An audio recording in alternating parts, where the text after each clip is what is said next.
भारत की भूमि पर कुछ स्थान ऐसे हैं जिनके बारे में कहा जाता है वहां पत्थर बोलते हैं और इंसान चुप हो जाता है। आज मैं आपको ले चल रहा हूं विंध्य पर्वत के घने जंगलों में, नर्मदा नदी के उत्तर तट के पास, जहां कभी एक आश्रम था, कश्यप शिलाश्रम।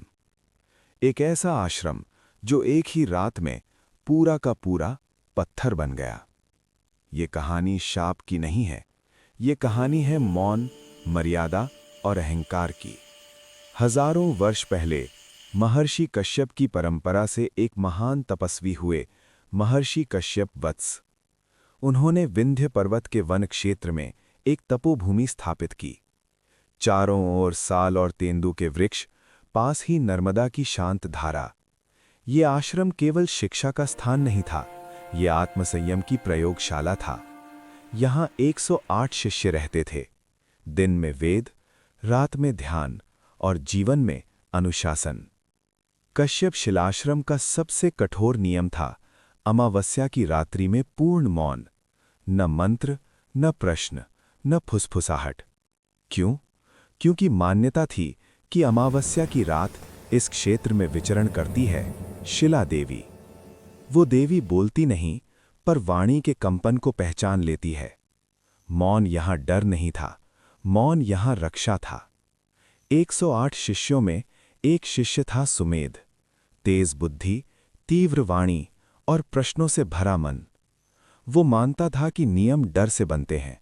वो अक्सर सोचता, यदि देवी है तो वाणी से क्यों डरती है? यही प्रश्न इस कथा की जड़ है। अमावस्या से एक दिन पहले वन में अजीब संकेत दिखने लगे। पत्थरों में हल्की कंपन, नदी की धारा का धीमा होना और पक्षियों का मौन। महर्षि कश्यप वत्स समझ गए, रात्रि कठिन है। उन्होंने सभी शिष्यों को चेताया, आज रात्रि यदि तुम्हारा मन भी बोले तो भी होठ बंद रहेंगे। रात गहराई, चांद नहीं था, दीपक जल रहे थे, पर उनकी लौ कांप रही थी। हवा भारी हो गई, वन स्थिर हो गया, और तभी सुमेध ने धीरे से कहा, गुरुदेव, कुछ तो होने वाला है। बस यही नियम टूटा। उस एक वाक्य ने पूरे आश्रम की नियति बदल दी। कोहरे के बीच एक आकृति उभरी, न कोई मुख, पर आंखें चमकती हुई। वो शिला देवी थी। उसने एक शब्द नहीं कहा, लेकिन धरती सख्त होने लगी। पत्थरों ने उत्तर देना शुरू किया। सुमेध के पैरों से पत्थर चढ़ने लगा। वो बोलना चाहता था, पर हर शब्द उसे और कठोर बनाता गया। कुछ ही पलों में वो पूर्ण शिला बन चुका था। उसकी आंखों में पश्चाताप हमेशा के लिए जम गया। जिस शिष्य के मन में शब्द थे, वो पत्थर बनता गया। जिसके भीतर मौन था, वो जीवित रहा। पूरे आश्रम में पत्थर की मूर्तियां खड़ी हो गईं। कुटिया, यज्ञवेदी, यहां तक कि दीपक भी। सूर्य निकला, पर आश्रम नहीं जागा। महर्षि कश्यप वत्स ने कहा, ये शाप नहीं है, ये चेतावनी है।